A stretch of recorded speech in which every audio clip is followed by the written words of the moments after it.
we're going to do this, but we're going to do it our way. You bought a robot, baby? Wow, that was a joke grenade. That took me a second. Imagine the poop emoji as furniture. It's weird that we didn't do that 10 minutes ago. We should have started that before, you know. That makes a lot of sense. Why wouldn't we do that? Too late now. Matt, you forgot to disclaimer this part. We're old, and we remember how it used to be. There, go. And it was better then, too. You got to put that in there. Ice is back with my brand new invention. Something grabs a hold of me tightly. While you guys are weaving belts, I'm going to sing this little tune that I wrote. We think we're funny. On with the show. This is X Radio X. Well, Matt, I hit record, and it's that time again. Fantastic. Welcome to X Radio X, everybody. That's right. It is X Radio X, and this is episode 1 of season 2. Yeah, also known as 11, if you're keeping track from the beginning. Yes, right? If you're keeping track from the beginning, we're at 11. Mm-hmm. But let's go with it. It's number 1 of season 2, because season 2 makes us sound like we got signed on for a second one, because the first season was just so good. We were picked up. Also, yeah, we talked to the producers. They liked what they heard, so they signed us on. We could also look at it as our podcasts go to 11. They do. If we're lucky, they'll go to 12. They might. Yeah, I think they will. There's a good chance. Because, you know, these other podcasts, they just go to 10. Ours is one more. Ours is one more than 10. So it's one more than 10. Better. One higher than 10. I wish I could actually remember how that whole sequence went. It's been so long since I've seen that movie. So today we're going to edumacate people a little bit. We're going to try. Yeah, we're going to give you. We're going to try. So as most of you know, we have a long storied history in radio, both professional and unprofessional, both commercial and college, and also unprofessional. So I like how you said it was both professional and unprofessional. Yeah, I mean, I think that tracks, right? Yes. So we thought we would go over a little bit more a deep dive into radio and some of the things about radio that we know and that we've experienced, as far as like the music that you might hear on the radio, and why some stations play this music and some stations play that music, and how the whole thing works, which could be really interesting. I think it might be really interesting. It could be really interesting, but we're handling it, so there's a good chance that it will be semi-interesting. Yeah, it'll be entertaining, and you might learn something. Just like, what's that show? You might. Fat Albert. You might. Fat Albert and the Cosby Kids. What? You just might learn something along the way. That's what he always says. I do not remember that part from Fat Albert and the Cosby Kids. All right, well, listen. To be fair, all I remember is hey, hey, hey. Before we get any further, we have to do what we always do. And we did this almost all last season, and we're starting the same this season. We want to make sure that everyone who has sensitive little baby ears is well aware of what might happen in this program. So we're doing a disclaimer. And I have the disclaimer today. Disclaimer. This is the part that we got from being professionals. Exactly. And because Jeff goaded us into doing it. Thank you, Jeff, for adding a little bit of professionalism to this mayhem. So I've got the disclaimer, and I will begin now. Hey, girl.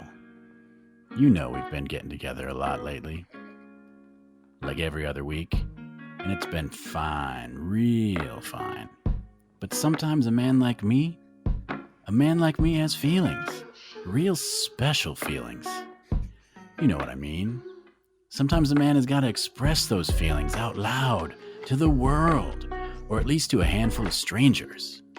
Those feelings, those sweet, sweet words, may be too strong for your sweet, sweet ears. So sexy discretion is advised. There, that was it. That's perfect. It was all I could do from that. Just bust out laughing. Sexy discretion, by the way, I've found out is a good name for a vibrator. For those of you keeping score at home. Sexy discretion, only $39.95. Oh, I love it. But I'm all jokes aside, when you started doing that, all I could remember was back when we used to do Radio X News, the show. Yeah. And then we would have our segment with the Doctors of Love. Yep, exactly. I tried to sort of pay homage to that without going full on Doctors of Love. Yes. Because I started to remember some of the things we used to do as the Doctors of Love. It doesn't really translate into this day and age as good as I would have hoped. No, I mean, we would have laughed and then everyone would have been really mad or offended. So yeah, there would have been a small group of people that would have laughed and remembered, and those are probably people who worked with us at one point in time. Yes. And then everybody else would have been severely offended because I hate to use this old trope. It was a different time. It was a different time. Yeah. Apparently we're set in our ways. Yeah, we could be insensitive jerks when in olden times. Yeah, exactly. So today we're funny, insensitive jerks. Today, what we're going to be talking about is music formats and the why people or why radio stations play the type of music that they play and what that whole thing means from an insider perspective. So you might take this information, you, the faithful listener, and then when you listen to your favorite station, if any of you actually listen to radio anymore, you might say, oh, hey, this is a CHR station, or hey, this is a AC station, or whatever it may be. And then you'll have gained some insider knowledge. Right. Like if you turn on your radio and say you hear AC/DC's latest song, there's a good chance that you're listening to an AOR station. Yes. Or an active rock station. True. Yes. And those are, or a classic rock station even. They'll play new songs from classic artists on classic rock stations. Which is a sneaky way to do it, but I don't mind it. But it's technically sneaky, I think. Yeah, because it's not a classic rock song. It is a classic rock artist. Mm-hmm. Yeah, it's like, so sticking with AC/DC. So if you turned on a classic rock station, you would probably assume you're going to hear some Led Zeppelin, Black Sabbath, right? Some Kiss, AC/DC, yes, but sure. You wouldn't hear the new ones. You would hear the ones that everybody likes. Mm-hmm. Well, that's so okay. Well, let's go a little bit out of order because since you mentioned AC/DC, I think we should start with the format that we had talked about a little bit earlier this week, AOR. So you had mentioned that some stations play a particular artist, and then anything that falls into that artist's song catalog is fair game. And that was kind of the idea behind AOR. It was started out being called album-oriented rock. And the idea was we have some artists that are rock artists, and we want our DJs to have the freedom to play whatever tracks they want from these albums. So when Journey puts out a new album, you don't have to play Don't Stop Believin', but you can. But you can play any of the other songs on that album so that you are sort of, sharing your music taste with the audience. And then you're also giving people what they may not hear elsewhere, but with a band that they probably like. And when I was reading up a little bit about AOR, one of the actual interesting things is AOR over time, and as people got older, it changed from album-oriented rock. And I don't know if this is everywhere they've done this, but I read in places that it has changed to adult-oriented rock. Which is just porn music, right? Music for porns is what I don't think that's what they meant when they said adult-oriented rock. But because I know Midnight Blue by Lou Gramm. Is that his name? Yeah, it's Lou Gramm. I almost said Lou Reed, but I'm like, no, that's not Midnight Blue. That is both adult-oriented rock and I'm making air quotes, adult-oriented rock, because trust me, I just know this.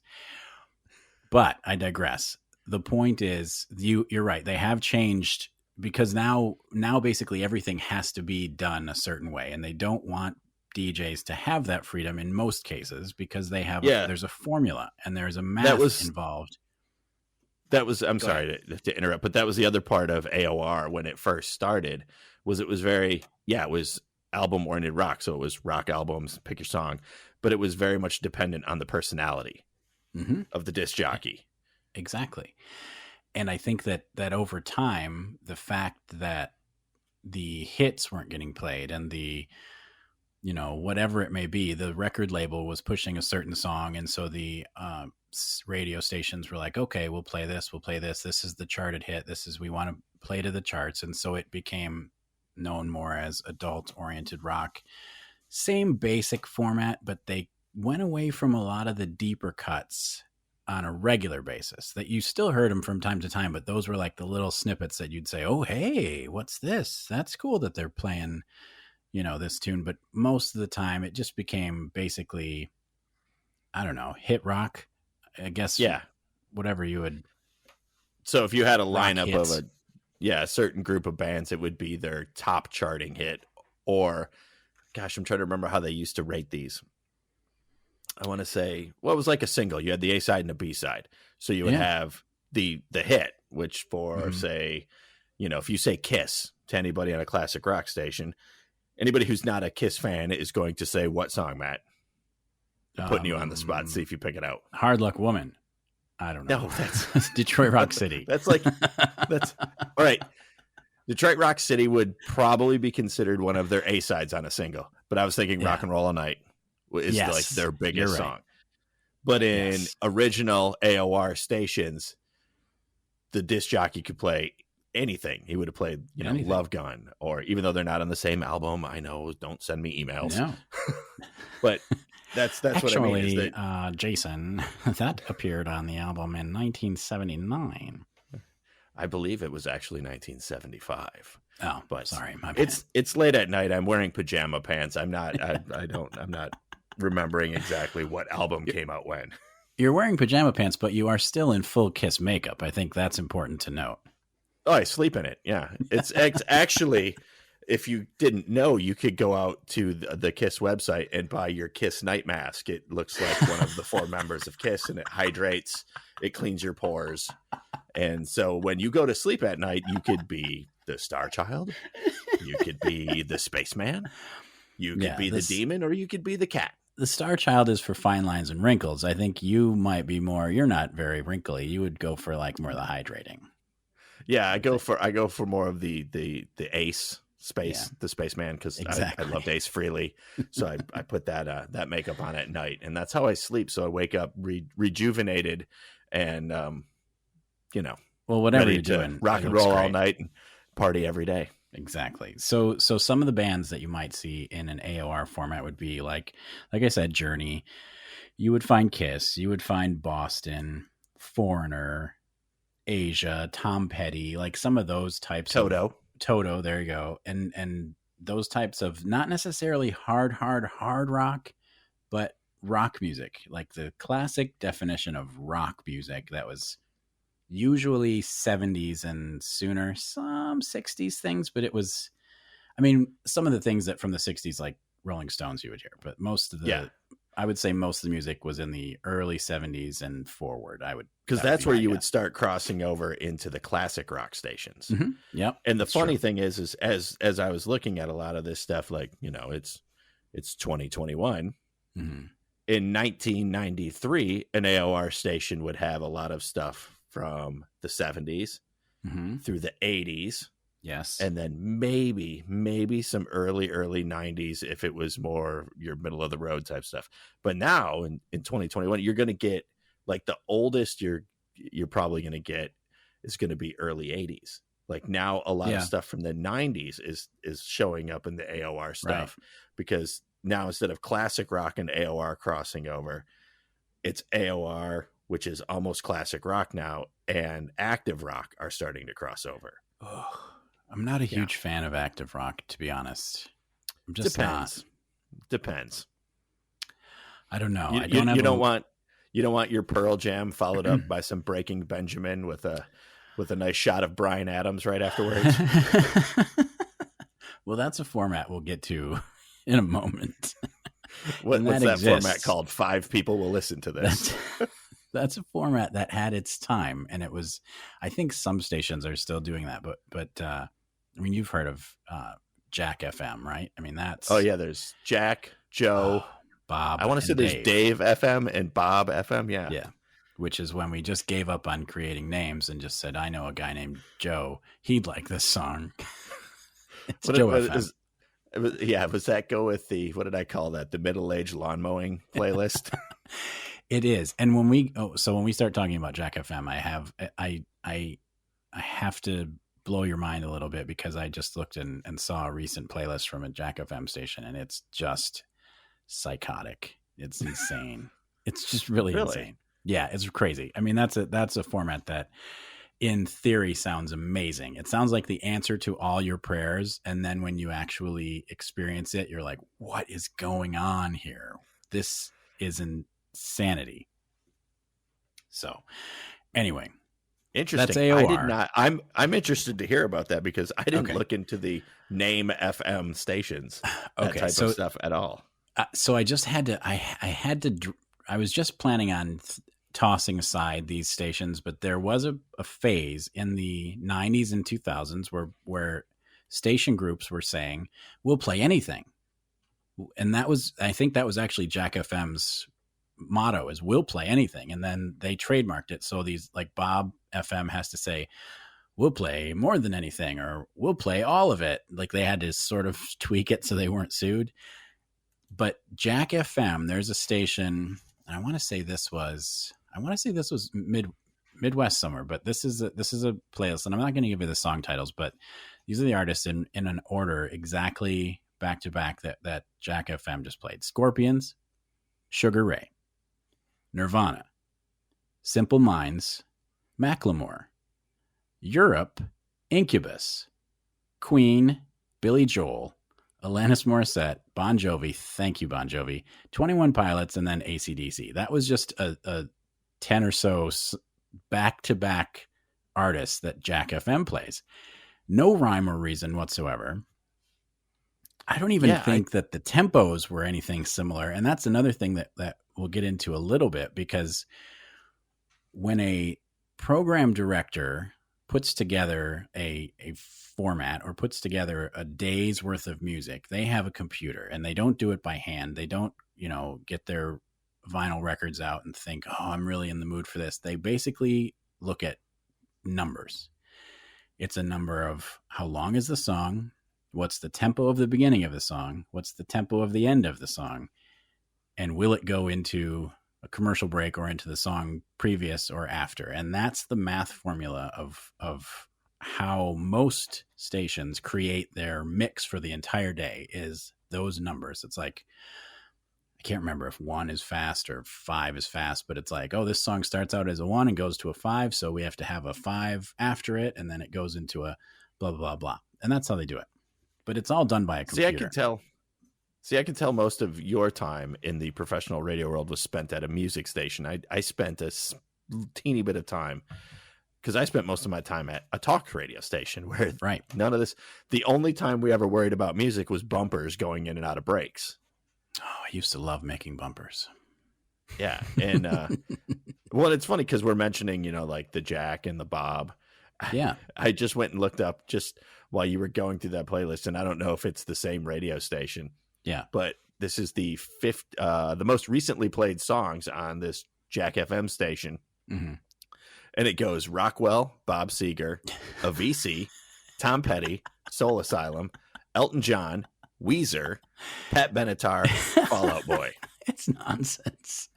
Oh, don't worry. In case you're wondering, Tupac is in there.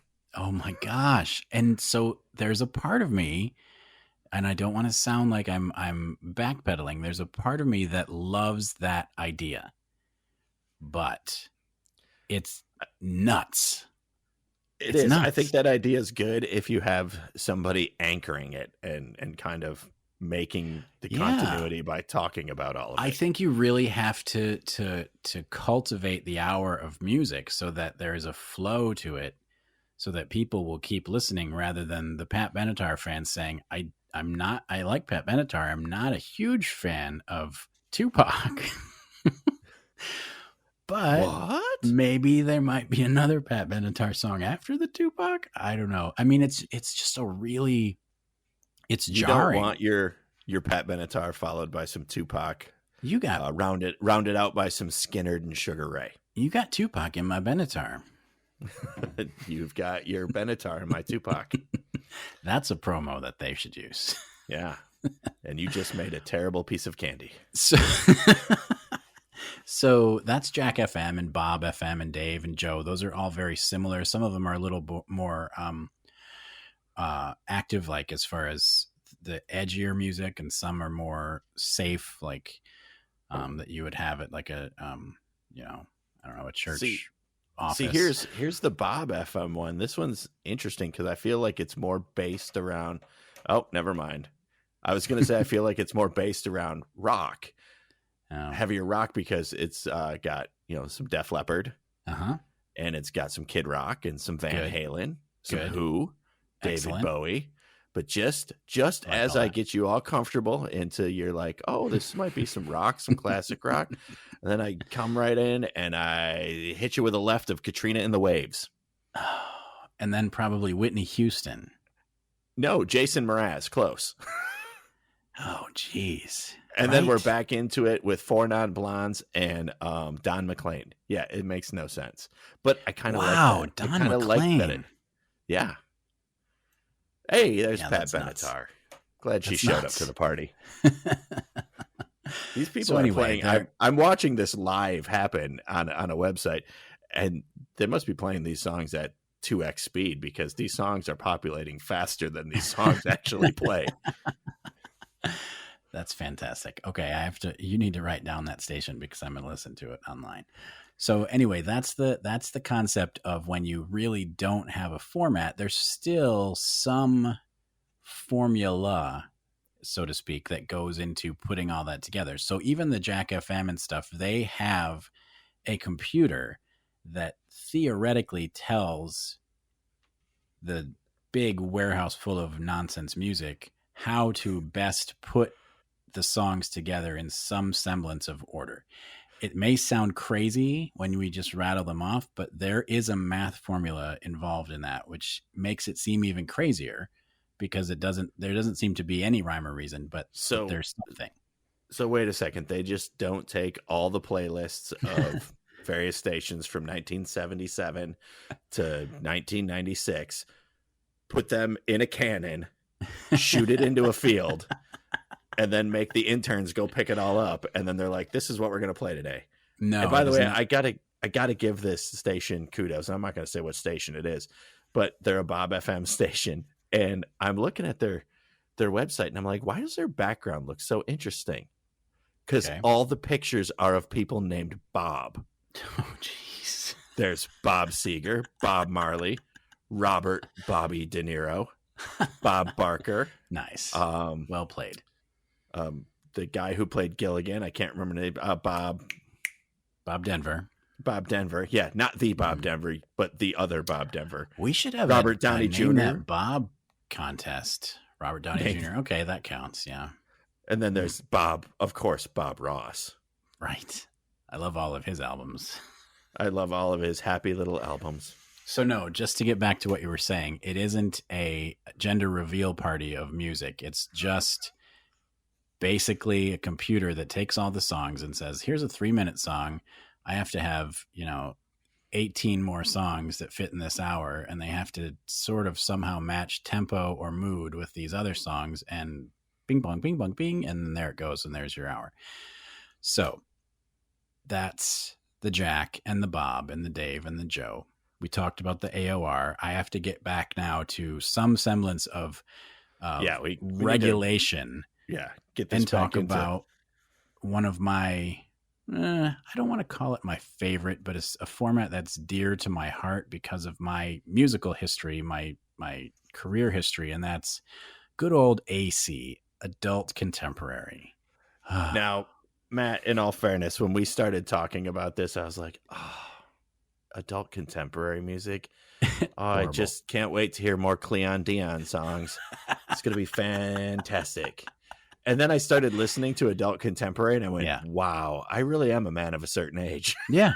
Right. Because I love all of these songs. And 20 years ago, Jason would not have admitted to a vast majority of this. But I'm listening to it and I'm like, wow, I can't believe all these songs are on adult contemporary stations. And two, I can't believe I like them and actively listen to this stuff. It is weird. And I think it does take, I don't want to say it takes a certain age, but I think it takes a certain musical worldliness to give you permission to like music that sounds lame in concept.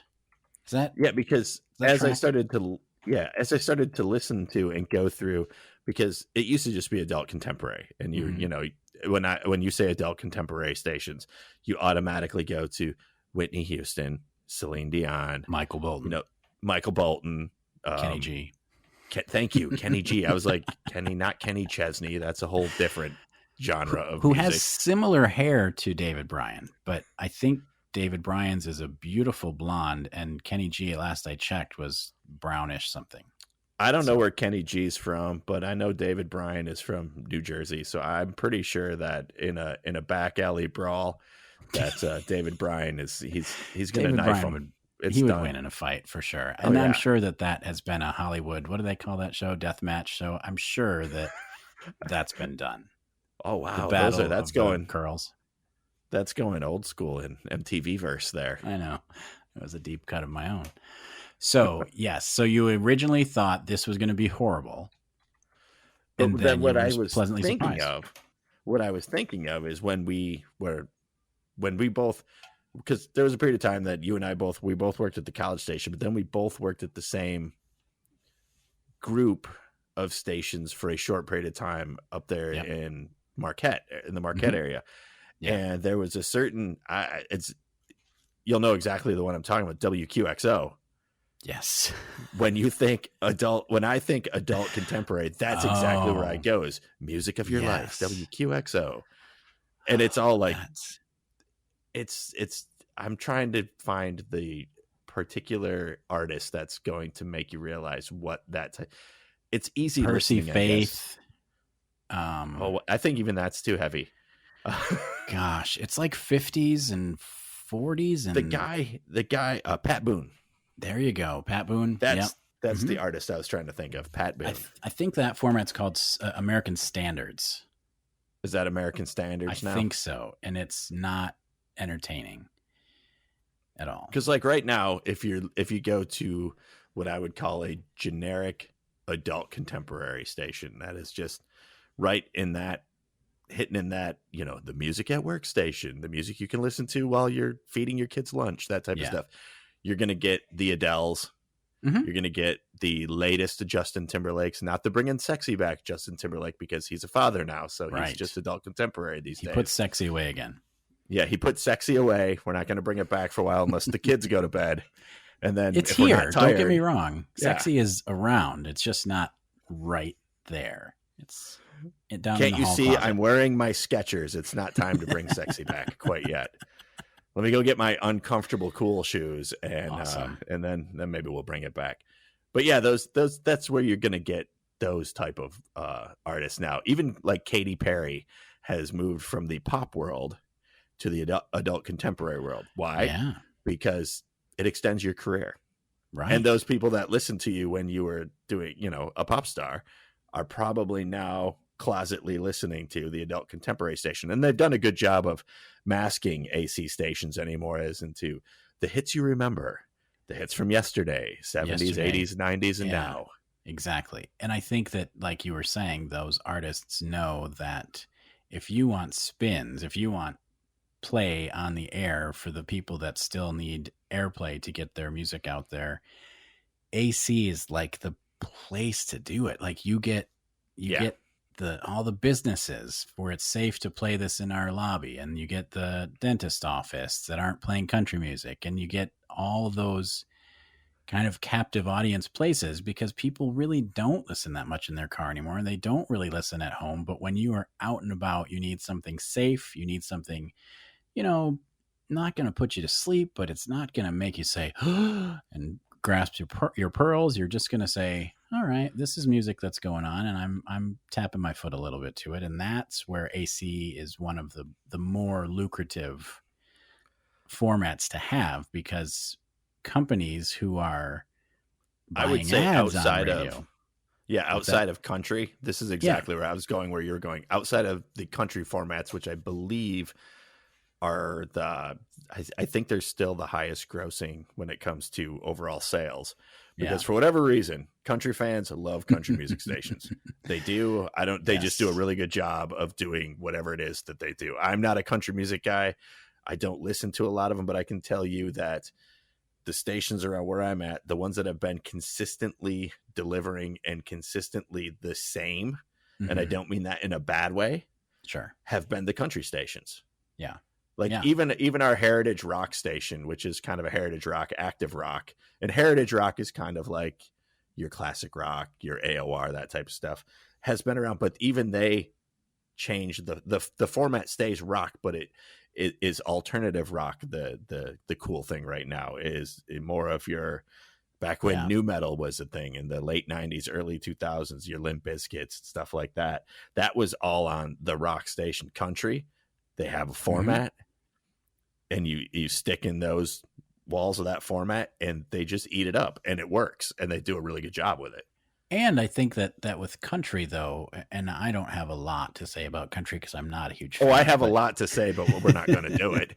But the thing about country is they also manage to, for the most part, and there are some subgenres that stations have decided to just focus on. But for the most part, if you're country, you could be country from the 50s and country from today, and that's all on the country station. You don't have to worry about, is this classic country? Is this modern country? Is this, pop country? Is this, whatever? It's going to fit on a country station. Not that it all sounds the same, but they've just decided that this is going to be all the country music. If you want country music, you'll hear, Roy Clark, and then you'll hear Taylor Swift or whatever. And that works, Well, two people I don't think I've heard on a country station in a very long time. Roy Clark I don't or listen Taylor Swift.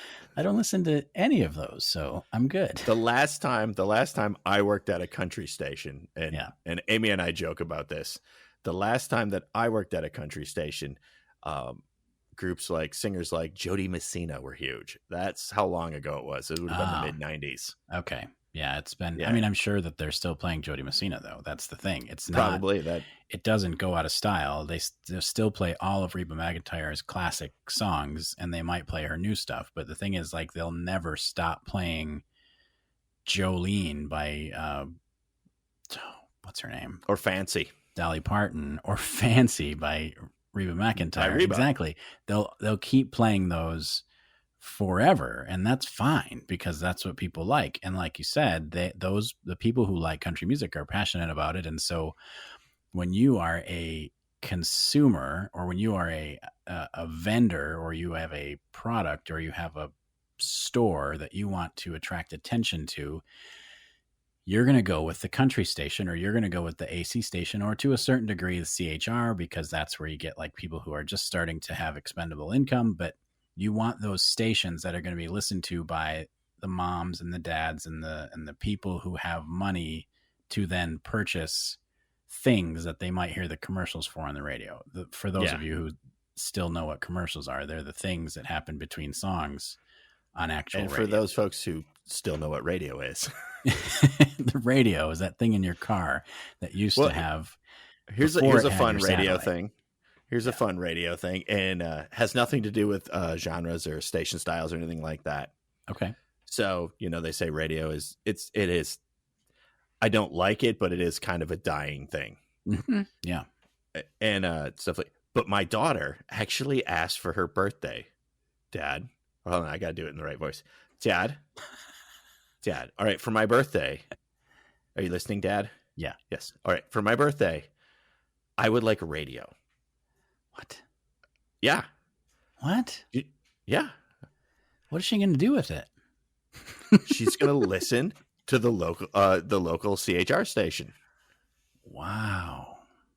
Yeah, because she really likes the local pop station. and their mix plays right into a 12-year-old girl's. It's right in her wheelhouse. Is she a believer? Oh no, she's too young. But that was like the generation right before. Well, she doesn't my 3-year-old has been asking Tiny Robot Alexa to play Justin Bieber way too much. He's going to be a CHR person if I don't do something about it soon. Well, you got to admit that we both went through our CHR phases in our life. Okay, yes. Mine was probably junior high, I have to be honest. Mine was probably in that age range. Junior high and a little earlier, probably, because, where you grew up, it would have been, oh, shoot. I'm trying to remember what the CHR station was around. And like for where I grew up, it was 102.5. Yeah. WIOG. Right. WIOG. I listened to that. Yeah. And 105.5 for a little while was pretty CK 105. CK 105. Yeah. That was, and then they did like, was that the one that did like the open house party syndicated show? That was all like current hit radio. With John Garabedians. But I can tell you this from growing up in the greater Saginaw area, the differences between like 102.5 and CK 105 was CK 105 had much more of an urban tilt to it. So if we wanted to hear the latest like hip hop stuff at that point in time, you would tune in CK 105 if you could pick it up on your car radio or your boombox in your room. Yes, exactly. And then there if was you were a a little definite bit older, difference in playlist. Yeah. If you were a little bit older, then you'd tune into Cars 108. That was the one for the dentist office. And that was the one for the, it was the safe current pop. Nothing, all the edges were filed off. It was just safe. It was the like standard template of an AC station. Yeah. Yeah. I mean, it was exactly. It was very similar to what Sunny 102 was until it kind of gotten a little, I don't know. We had a little fun with Sunny 102. So that was something that, the PD there he liked to play a little with the format, which was cool. And I think basically just looked the other way when I played with the format, which was also cool. I didn't mind. He never really called me out on when I added weird stuff. So that was a fun part of working at that AC station. But AC for the most part was stuff like, it was Celine Dion. It was Whitney ballad Houston. Heavy. Elton John was on there. Journey would be on there. Paul Simon, Phil Collins is a big AC artist. Your favorite Savage Garden was on there. Not my favorite. I said one song I liked. Bon Jovi, the crossover star who's in almost all of these genres. You'd hear Bon Jovi on AC. You'd hear Bon Jovi on AOR for sure. And I'm going to go with you don't hear Bon Jovi on Urban Contemporary. No, you're right. I think that's probably he'd like to think he would be on. He'd like to think he was on the Soul station, but he's not. No. Definitely not on the Quiet Storm stations. No, but he would be all over Jack and Bob and Dave and Joe. The stations, that is. Depending what bar you're at, you're totally right. All right, where were we? So, I think we just made like I'm not sure. I think we kind of landed in the lap of CHR stations, but we were meaning to talk about adult contemporary stations. Oh yeah. So I worked at an AC station for several years. That is where I cut my teeth really on commercial radio, where I was actually an on-air personality, other than in college radio. And so that was, even though I don't love a lot of the music, I just have I have respect for it because I know that it is lucrative. I know that they're, the artists are staples of, I guess, culture in order to, lack of a better term, like you hear those artists and you recognize those names more than maybe any other format other than like classic rock, because those bands are either super, super white hot popular, or they have had such a long storied career that people just know them by name. That's like a lot of what AC is. And it is very, they play round music, like I was referring to before. There's no real edge to them. There's no real hard rock. There's no real R&B like hip hop. It's all just been smoothed off, and it's very safe. But every once in a while, you'll hear something. It's the station that has been kid gloved for you. Yeah, exactly. And there's a place for that, I think. It is. And a perfect example of that is, well, there's a lot of them, but this is one I just came across and made me think of it when you were saying it had all the edges shaved off. Because when George Michael hit it in the mid 80s, he was controversial. I love George Michael. Oh, yeah. Mm-hmm. And especially with the song I Want Your Sex. Like, you would never hear that on an adult contemporary station. No. But Careless Whisper held the #1 spot on adult contemporary charts for 5 weeks. Great song. So there's an artist that you would hear at the same point in his career. They're going to put him on 2 different stations because it's two different groups they're going after with that music. That's a really good point. The same person.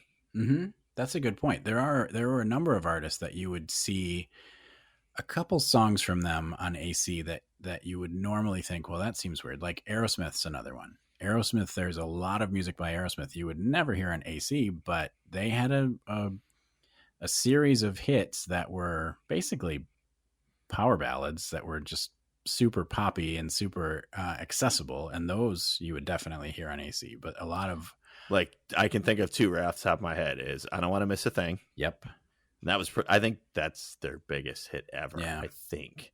And then you would also hear, like, from the mid 80s, which a lot of people tend to forget about, would be the song Angel off of, shoot, is that off Permanent Vacation? I think it's off Permanent Vacation. I don't know, but I was thinking like the Crazy and Amazing and Crying trilogy. Oh, yeah. I forgot Alicia about Silverstone. Well, I didn't forget about her. I just forgot about those songs. And I mean, I didn't forget about them, but if you say Aerosmith, I automatically go back to the 70s, exactly. Aerosmith, because that's the type of that I liked. Right. But they had that string of really poppy, accessible hits that were Don't Want to Miss a Thing, Crying, Crazy, Amazing. And then there might have been. Were those all off the Get a Grip album? I think they might have been.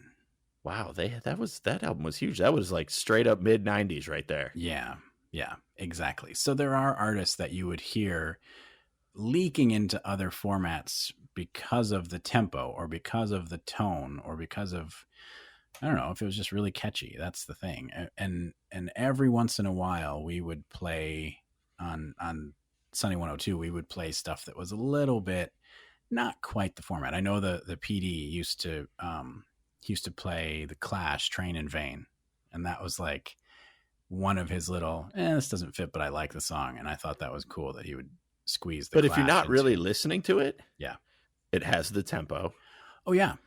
The music is very accessible, so it fits. It's not dangerous. It's catchy. No. It's really a good song, and it's not something that you'd say, oh, I'm going to hide my children. You just tap your foot along, Oh, yeah, so's that Lock the Cash Box song. That people love that one. Yeah, but see, now that one I don't know that you would hear on AC. That one was a little bit more of an edge. Yeah. That would be AC After Dark.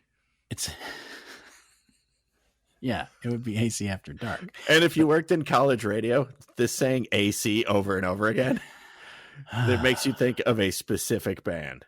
Yes. And I'm not going to repeat any of their songs or even their name. You can't say their name. No, because I feel like AC stands even for though we're adult contemporary in this context.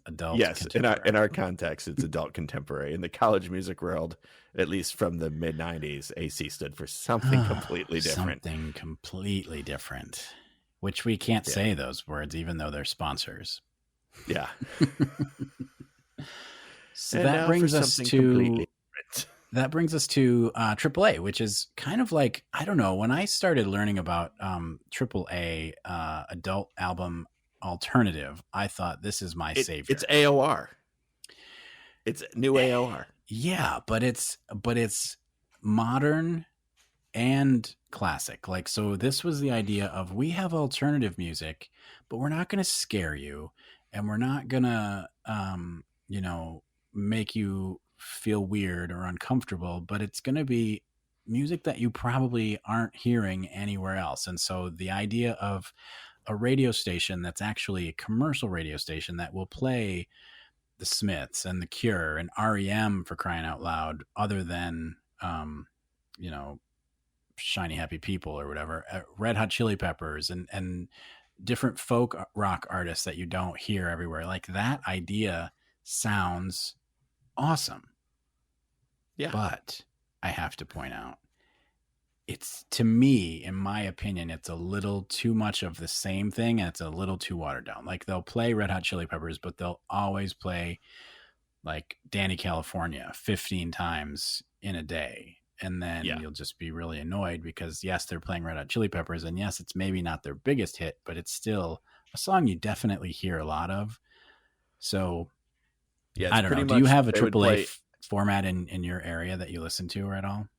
No, we don't really have a AAA format in this area. It's the active rocker here kind of serves all of those. Yeah. And then our adult contemporary station in the area might delve a little bit into the AAA, like during middays and stuff, when people aren't what they say, people aren't actively listening at that point in time, because active listen times would be morning drive, afternoon drive. And then the afternoon, it's like, what's playing on The Office while I type this email out for the 400th time and want to smash my face into this computer monitor. Exactly. I love this Hall & Oates song. Again, they have more than 2 songs. Really Sarah like can only smile so many times. I really like Hall & Oates, but if you like you were just alluding to, if you hear Hall & Oates on the radio, it's the same 4 songs. Like, it's literally, these are the only songs that and it's corporate never radio thinks you'll like, so that's the only ones they'll risk playing. Right. It's too bad. Like in AAA, when I was doing a little bit of looking at it, I was kind of, laughing to myself, because I'm looking at it, it's like, oh, you like the Gin Blossoms? But that first single of theirs was just too heavy for you. We're gonna play you some Gin Blossoms, but we're not gonna play any of the heavy ones until I hear it from you. That's right, you heard it here on WBRD. We're Board FM. What was that really edgy Gin Blossom song? Allison Road? Oh, Allison Road. Yeah, that was their edgy one. No, it was, oh, geez. What was it? They had Found Out About You, Allison Road. What? Hey, Jealousy. Oh, I had to sing the song That's in my head edgy? to get to that's probably their edgiest one. All right. Can you think of an edgier Gin Blossom song? No, I guess the Goo Goo Dolls were tough at one point too. Oh, yeah. All of their stuff before Superstar Car Wash is way more punk rock. I know. And then they're like, oh, we need to buy a house or something. Let's write a song that high school cheerleaders will like, and we'll be good to go. Were you there when we interviewed them, where we met them? They played at the Northern Michigan University. Were you there? No, I actually had to work at a job that paid money that night, so I couldn't be there. So first of all, they're not my idols, but never meet your idols, because it was like, you could tell, the guitarist, it was a cool guy. I think his name's like Marty or Randy or something, but Johnny, the guitarist is Johnny Resnick, the singer. Yeah, he was he was a total jerk, first off, and secondly, he was so like not happy that he was there, because I think he really wanted to rock. I think he wanted to be the guy before Iris, the guy before Name, the guy before that other one-word song title. And he couldn't anymore, because that was the moneymaker. That was where he got all of his fans and all of his publicity and all of his everything. It was those sappy power ballad songs. Yeah. And I think he was just angry at the world that he was so well known for music that people liked. It was a weird thing to meet him. I would imagine that you're probably right. Like he probably just, it's one of those things where you just agree with yourself that I guess this is what I'm doing now. Yeah, he didn't like it. He couldn't. I don't think he had crested that hill yet. I think the guitar dude, he was cool. And I think he was like, you know what? I'm making tons of money. My family's set for life.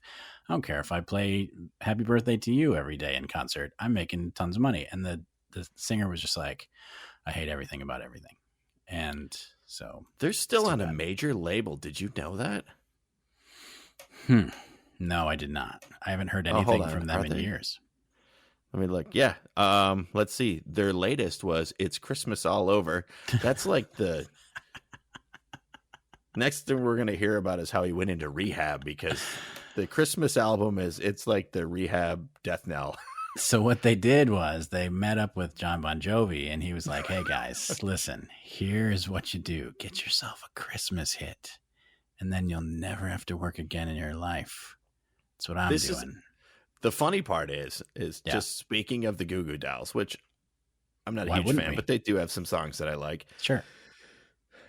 They've had, let's see, 1, 2, 3, 4, 5, 6, 7, 8, 9 major label albums. 9. Wow.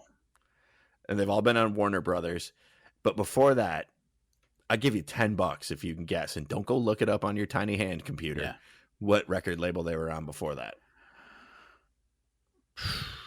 Because they were on I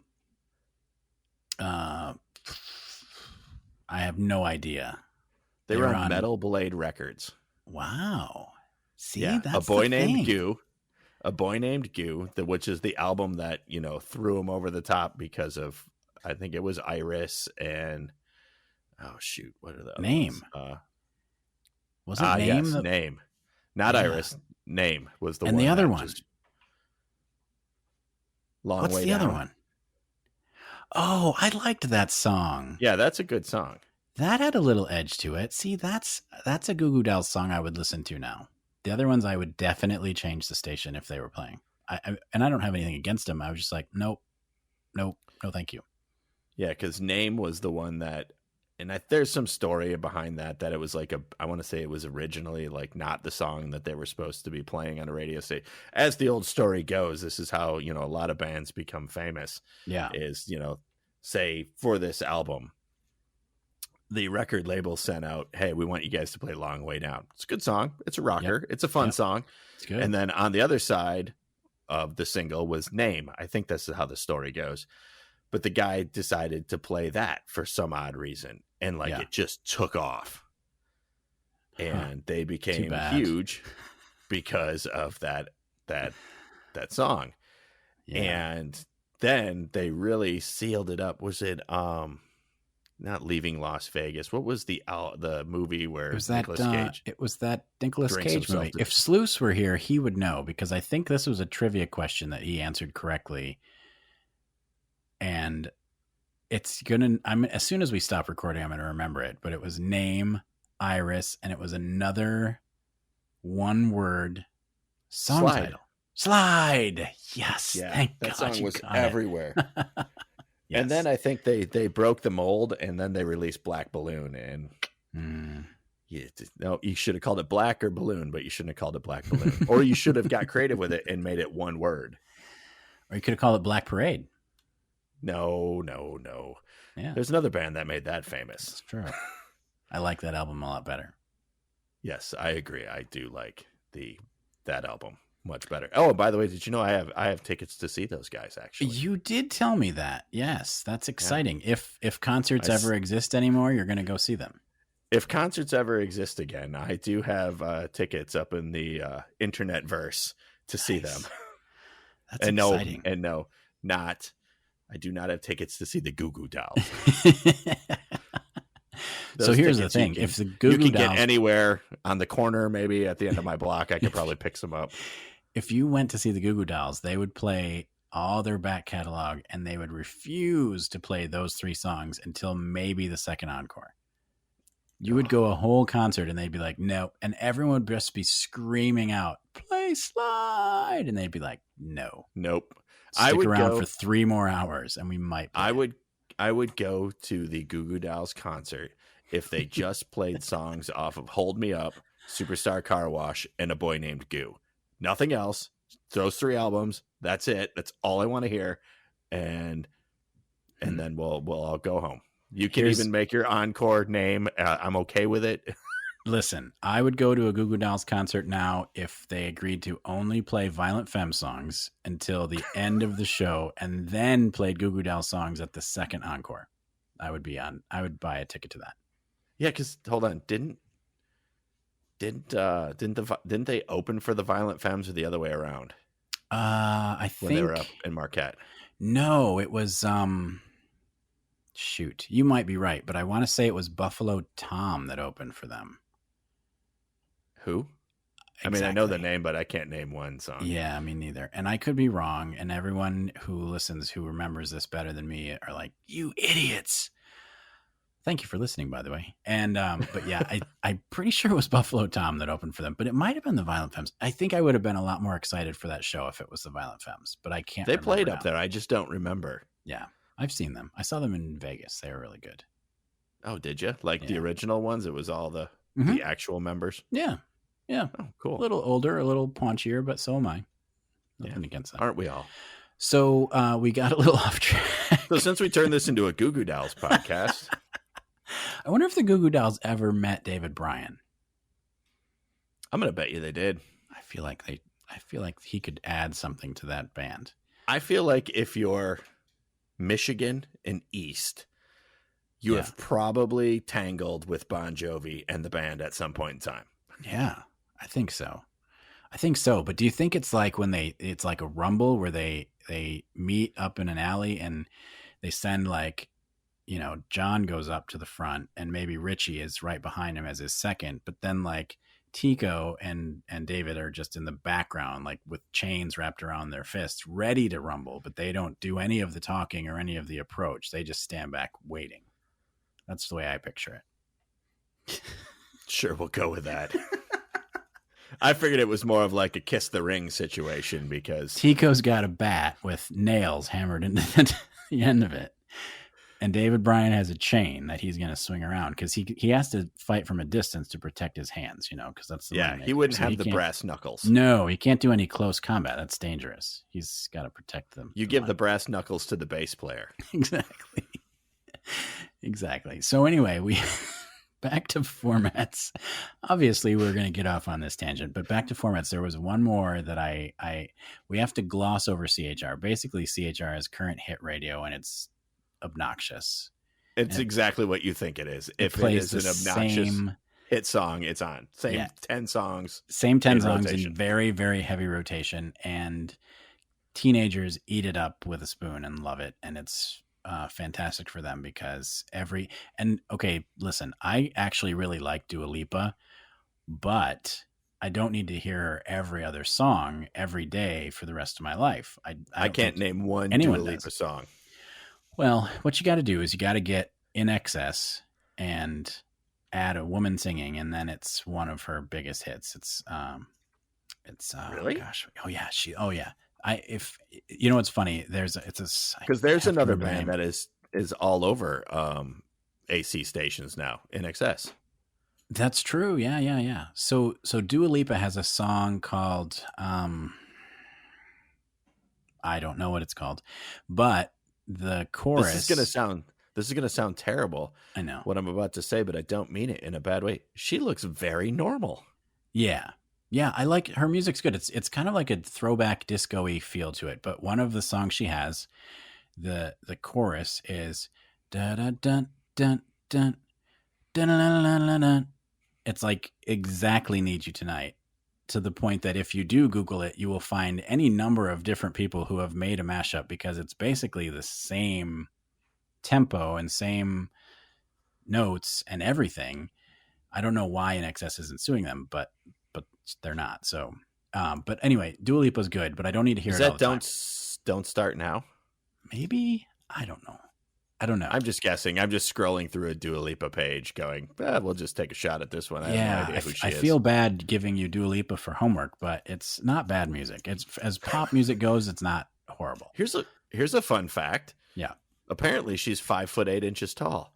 And in quotations next to that, it says, same as Ed Sheeran. Okay. Right. In case that mattered to anybody. This morning I woke up and I thought to myself, I wonder who's as tall as Ed Sheeran. It's Ed Sheeran, not Ed Sheeran. Sorry, Ed Sheeran. I knew who you meant. So but that's now CHR. you know it's Dua Lipa. That's the answer to that question. The last format that I wanted to talk about is, I think it would qualify as a sub-genre or sub-format because it isn't widely, I mean, it's across the country, but it's something that was started as just a show. Someone just took a show that they used to do when they were actually in college. They had a part-time job. The guy's name was Melvin Lindsay, and he was yep, I read about this fella. He worked at this station, WHUR. He went to Howard University, and he worked part-time at this station, WHUR, and this was in the mid to late 70s, and he started playing this show that he called Quiet Storm, and it was basically, it was in the evening. It was what you would call maybe like the graveyard shift of the radio station, where not as many people are listening, so you have a little bit more freedom. And he started to just play super mellow, smooth, jazzy R&B, like very sensual, very relaxing in tone and in subject matter. And he did a whole show of it, and it was called Quiet Storm, and it was so incredibly popular that he moved on to do something else, to actually take his Quiet Storm somewhere else. And they kept it at that station, and it started to spread just like wildfire. It started to pop up in all these different places, all these different states in the country. And now I know there's a satellite station that has Quiet Storm. I think that there are a lot of stations that still play it. It's one of my favorite current existing radio genres. I was surprised after going through this, of all of the adult contemporary ones we were talking about. Yeah. I was like, Quiet Storm. There's not a song in this genre that I don't like. It's so good. I guess good. Format, not genre. Sorry. Yeah. It's so good. It's an acquired taste. I think that it's safe to say that if you don't like the music already, you're not going to probably grow to love it. I don't think that that's this type of music, and it's all kind of the same. It sets the same kind of mood. It's all sexy time. It's relaxing. Hot oils. It's a lot of hot oils. It makes you, it's things like Barry White, things like Earth, Wind and Fire, Sade, Smokey Robinson. Smokey. Some of the more mellow Temptations songs would be on Quiet Storm. Yeah, that's the original version of the Quiet Storm. Good. Would have been that period of time. And as we were going through, and I was listening, because I was just listening to songs over and over and over again. Yeah, I realized that my favorite period of time for the Quiet Storm would have been probably early mid 80s all the way through end of the 90s. Right. Yes. Right through the whole New Jack Swing period of time. Oh man, you were mentioning Jodeci. Like, if that's not on Quiet Storm currently, it's a crime. It fits perfectly. Yeah, it wasn't actually on many of the lists that I went through. Jodeci's Forever My Lady was not on there. And I'm like, it has to be, because the guy who produced that song, I'll Be Sure, Night and Day, is on every single list. And Albert Bartholomew Sure. Yes, Albert Bartholomew Sure. Even though that is not his name at all. But he actually, I'll Be Sure, is he hosts a Quiet Storm radio show too. I just don't remember where he's out of. I'm sure it's available across the country. So what's funny about him is he has his son, and I think he was like an estranged, I don't know the whole story, so I probably shouldn't be telling it, but I'm going to anyway. He had an estranged son. I want to say his name's like Quincy, who is both an actor and dabbles in music. And Quincy remade Night and Day by by Albert Brooks Shore. And it was it was pretty much the same thing. He changed some of the lyrics to make them a little more contemporarily racy. He pushed the envelope a little bit more. But Al B. Sure cameos in it, which is the stupidest cameo I've ever heard. Like it was, he really just should have stayed out of his son's song, but it was like, this will make people buy this because it's Night and Day 2.0 and you're going to love it. And all my fans will now start buying your record because I spent 10 seconds saying, oh yeah, you know it, or something. Like he said like one thing in the song. And I'm sure that people, if people buy music, I'm sure people bought that music because it was Night and Day 2.0. But yeah, so that's the genre that if you're ever in the mood, it's the Makeup mixtape. Yeah. You can't go wrong with Quiet Storm. But the thing is, and I think this also comes with a certain age, I hate to say it, but you have to be able to listen to it unironically. You know what I mean? Like there'll be songs on there that you'll be like, this is Barry White. Come on. It should be laughing. But if you listen to it and you're like, oh yeah, this guy is getting his swerve on, then it's amazing. I didn't even realize people listen to it ironically. Well, you wouldn't listen to it intentionally to be ironic, but when you hear, like for example, if you're just hanging out with your friends and music's playing in the background and all of a sudden you hear do do do do do, like part of you wants to be like, it's Barry White, because it's not in the proper context and it's kind of like silly to be hanging out with your friends and Barry White starts playing. But if you are trying to set a mood and you hear do do do do do, you're like, all right, this is happening. I think that's fair to say. It's going down. It's going down now. It's going down hard. Yeah, you hear that, and that's what we call the panty dropper right there. Yes. Yeah. So Quiet Storm, if any of you are just fans of music and you want to, and you've never experienced Quiet Storm, you just have to try it out. It was named after a Smokey Robinson song called Quiet Storm. And the song itself, pretty sappy, but the music is amazing. And all the songs that you would hear on Quiet Storm are it's such a good mood. Like it's such a good vibe. If you believe in things like vibe, then you can't go wrong with Quiet Storm. Yeah. I think I was texting you this. I spent Saturday morning. Yeah. Cleaning, doing dishes, vacuuming, all of that stuff. And I started out the day with 2 hours of a Quiet Storm mix. Love it. It actually fit really well with the drinking coffee and cleaning the house. Yeah, you would think of it as more of a late night music format, but it worked great in the morning. I could see it working in either. Yeah. Yeah. And I was just going through and I was just jotting down songs that I forgot I remembered that I liked, if that makes any sense. Yeah. Oh, totally. And I think I sent it to you, and I'm just like, if you wanted to get an intro to what the Quiet Storm mix would be, at least from, I'm 46. Mm-hmm. And we jokingly say I'm a man of a certain age. Right. But these songs were like right in the wheelhouse of when you were trying to pick up chicks. Well, I don't know of a better way to say it. Yeah. And it was like stuff by Ralph Tresvant. Mm-hmm. Or Tresvant, if you want to say it, right. Like Sensitivity and Babyface, Whip Appeal, which might be the best one. Love Whip Appeal. Of all of them. Don't understand it, but I love it. I have no idea what Whip Appeal is, and all these 20 some years that I've been singing that song as loud as I can, I have no idea what he's talking about, but I love that song. I was telling Amy, this is how powerful Babyface is, right? Yeah. So I think I'm going to get this right. If I get it wrong, we'll just call it internet lies, and everything's true on the internet. Right, so we'll just go with it. So I used to live in Indianapolis. Mm-hmm. And Indianapolis, when you say Indianapolis is the home of, what do you think? The Indy 500. Exactly. Yeah. So there's a lot of stuff. Indy 500. There's Indianapolis Motor Speedway. They have all that stuff. Babyface is actually from that area. Oh. And he has part of the highway named after him. That's not the Indy 500 highway. It's the Babyface Highway? It's the Kenneth the Babyface Edwards Memorial Highway. It's good that they used his real name.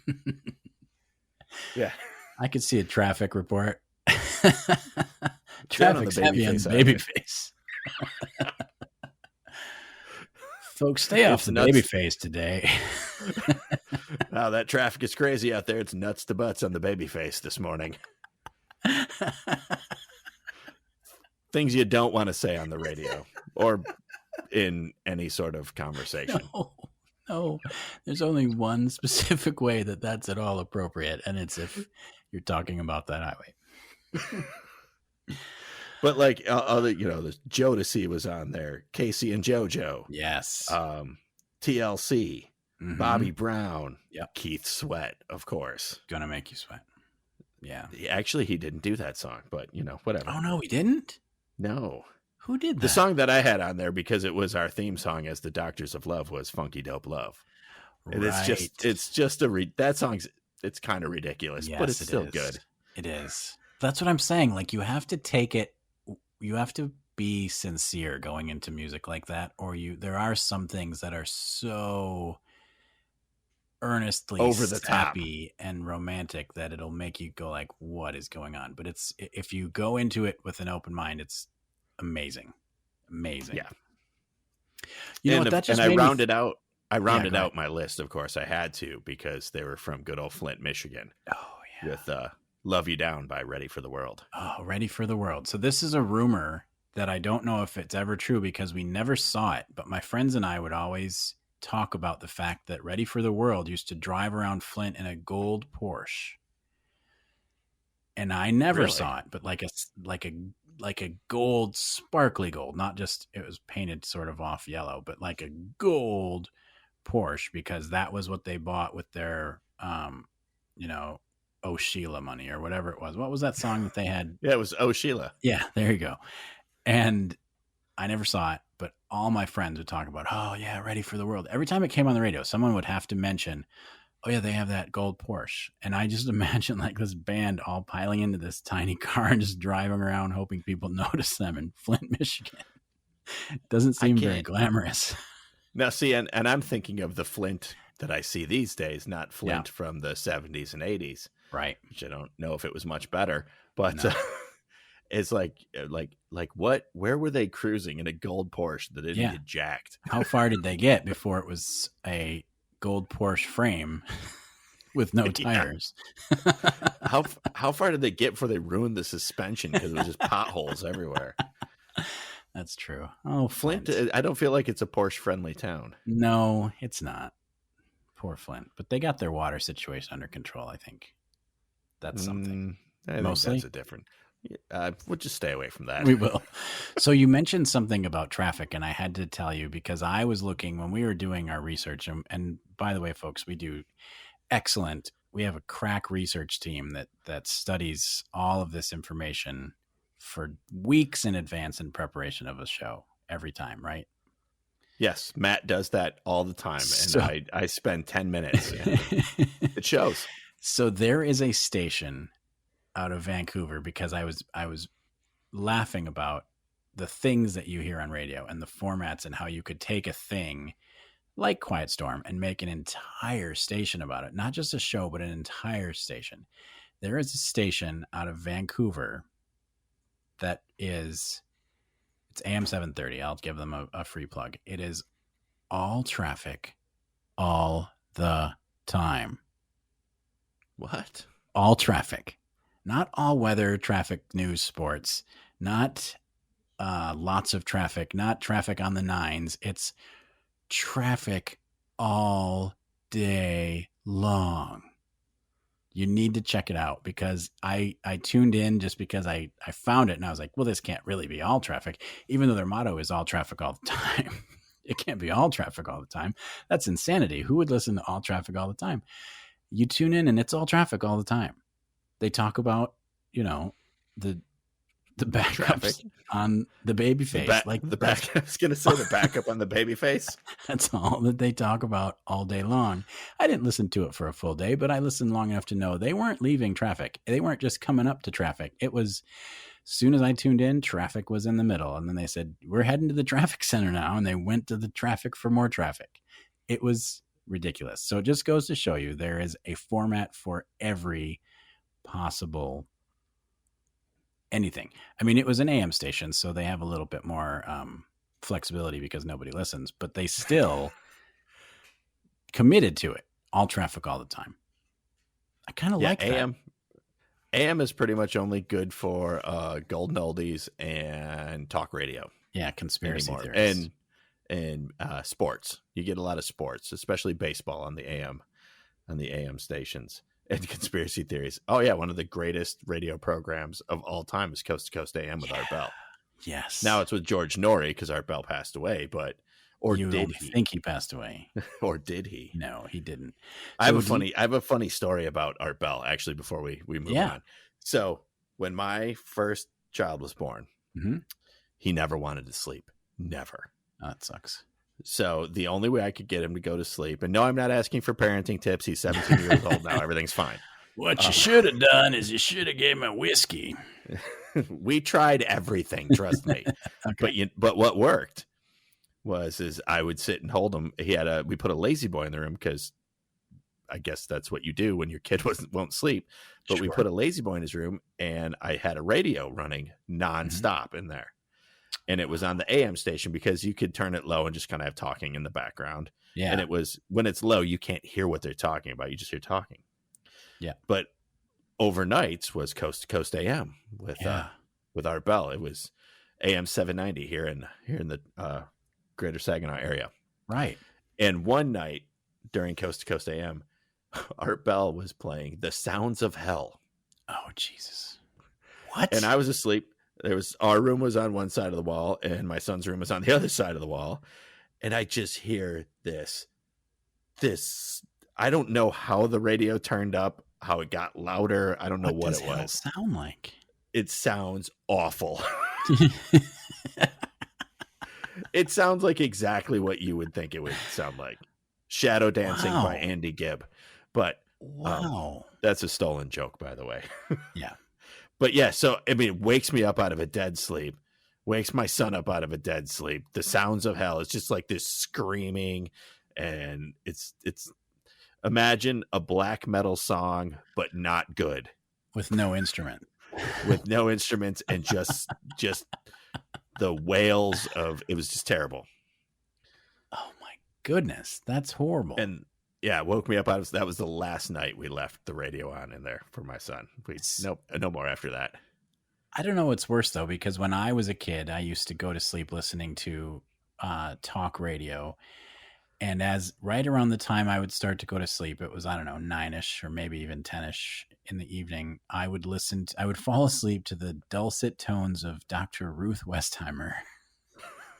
I was going to say, was it Bruce Williams? Because that's who I would fall asleep listening to. No, it's Dr. Ruth talking about people's erectile dysfunctions and their sexual proclivities and all sorts. That was my that explains so much about you. Does it? I don't know. Because I remember, it would always be. It would put me to sleep. I mean, when I was a kid, that would be what did it. It wasn't whatever came before, and I don't know. See, I just think I think it's funny because I don't think you and I had discussed this before, but when I was a kid, I also fell asleep listening to talk radio. And I was the weird kid. I had an Emerson radio. I remember the brand and everything, and I would put it underneath my pillow because I shared a room with my brother. Yeah. And the reason I did is because I wanted to listen to Tigers baseball. Oh, yeah. And so in the summertime when it was a rain out or they're on the West Coast and Tigers wouldn't start till like 11 at night, you would get talk radio.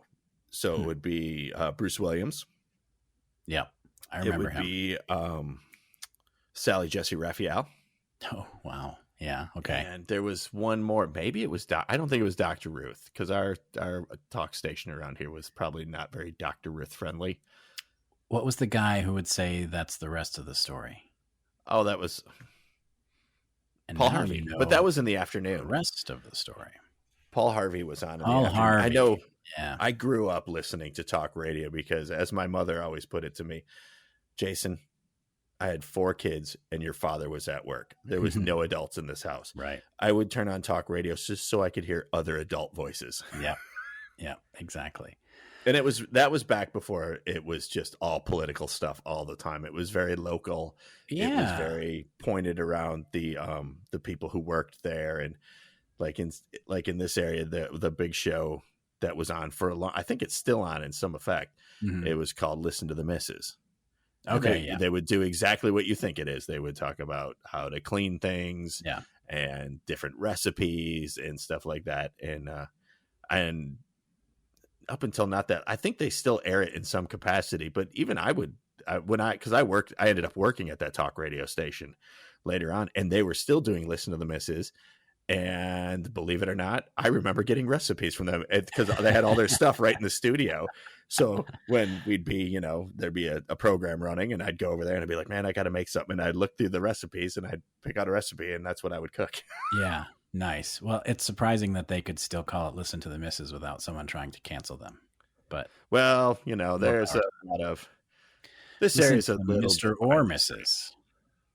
Yeah. It was "Listen to the Misses." It was hosted by a man and a woman. There you go. And they would take calls, and it was probably, if not the most called in show, it was a close second. Wow. Because they would have them. I remember running phones for them from time to time, and we just have them backed up 6 deep. Wow.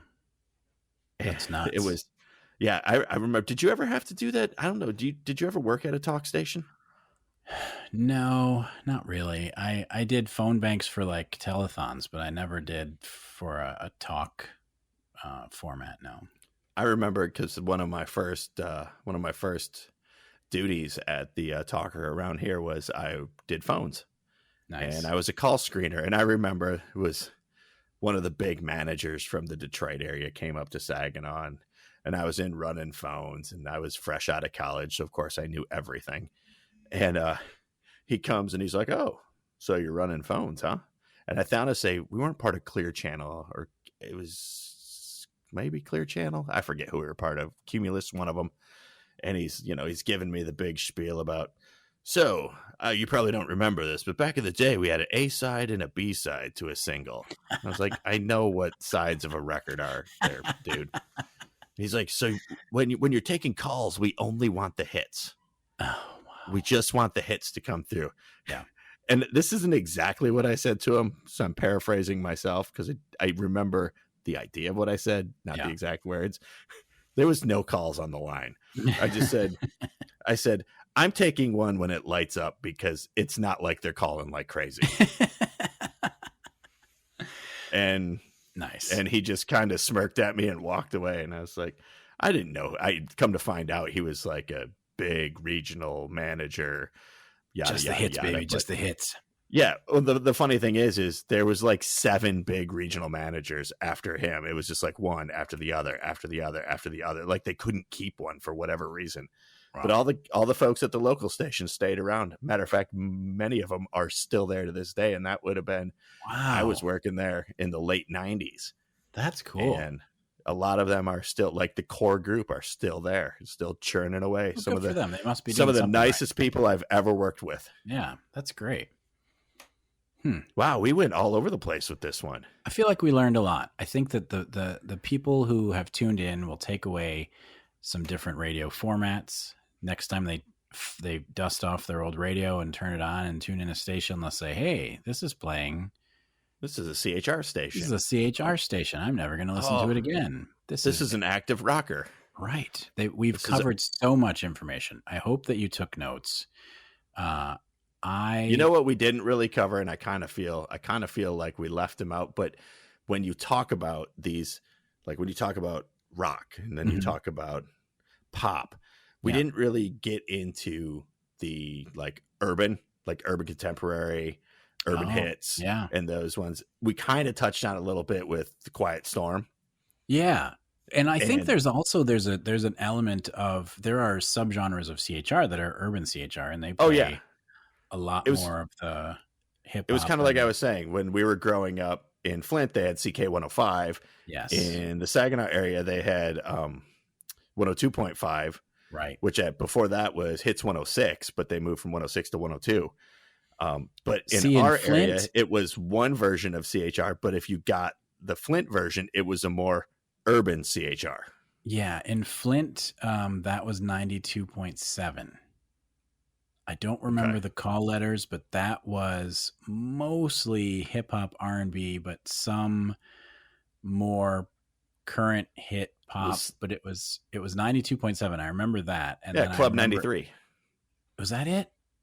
Yeah, well, it is now. It is now. I don't remember. I didn't remember if that one started when we were teenagers. I remember when I was in the early 2000s. Yeah, it was. Okay. It was definitely in the 1930s when I was a kid, but I don't know what it is now. In the 1930s, I just caught that.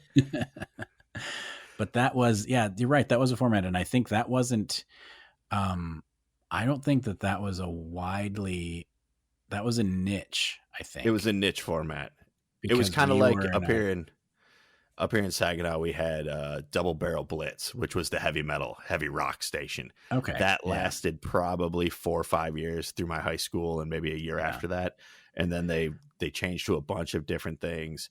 And now they're the classic rocker, and they actually split. It used to be two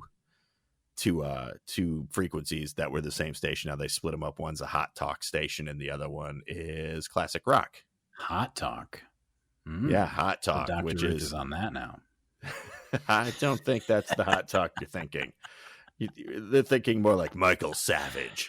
And Man Cow and those the Glenn Beck show and stuff like that. Jack, Bob, Dave, and Joe are sounding a lot better now. Yeah, Jack, Bob, Dave, and Joe listen to Glenn, Mike, Michael, and Mike. What do Jack, Bob, Dave, and Joe not listen to when they're not listening to random chaos? It's Hot Talk. Yeah, and Hot Talk has it's like Opie and Anthony. I don't know if you've ever listened to those guys. Okay, got it. Howard Stern. There you go. That's probably the biggest name. Yeah, I think I've heard that name. Yeah. Yeah. Was in these little stations in New York and DC. I feel like he's going to make something of himself. I think one day, if the stars align right, he's going to be big. He's maybe a movie somewhere in there. He's got to keep at it, but I think he's got potential. Yeah. Yeah. All right. Well, should we wrap up? We should probably wrap this up. This is usually the part where we wrap up and we talk about what we've been listening to, but I think it's fair to say I've been listening to a lot of late 80s through mid 90s New Jack Swing and Quiet Storm music. That's pretty much what I've been listening to. Almost exclusively. I know that you did a better job of sampling at least the other formats we were going to talk about, but I almost exclusively listened to, for some reason I was listening to a lot of REM this week because we had talked about it before. But other than that, it was exclusively Quiet Storm music, to the annoyance of everybody listening. Everybody in the room with me were just like, ugh, what is this? And I said, one day when you're older, and I said that to my wife too, one day when you're older, you're going to love this. Yeah, and see, and that would surprise me that your wife is not into the Quiet Storm mix. She doesn't want to admit it, but she loves some of those artists. But the idea of listening to it as a body of work is foreign to some people. Like, we're going to sit down with a nice fine cognac. Yeah. And we're going to delve into the back catalog of Keith Sweat. I've got my smoking jacket on. I don't smoke, but I have a smoking jacket. And I'm going to listen to Keith Sweat all night long. I'm going to listen to Teddy Pendergrass.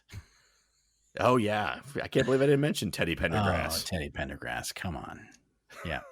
There's so many. And I feel like my list was very male heavy. There's tons of women in that genre that did great music too. And I don't know why mine was, well, I had TLC. Anita Baker, Sade was a huge one. Roberta Flack. Yes, definitely. Even some Whitney Houston you would find on there. Yeah, Whitney Houston. She had her time. Before crack was whack, she was churning them out. Yes. She did that Dolly Parton song and really hit it big. Yeah. Yep. All right. Well, I think we should wrap up.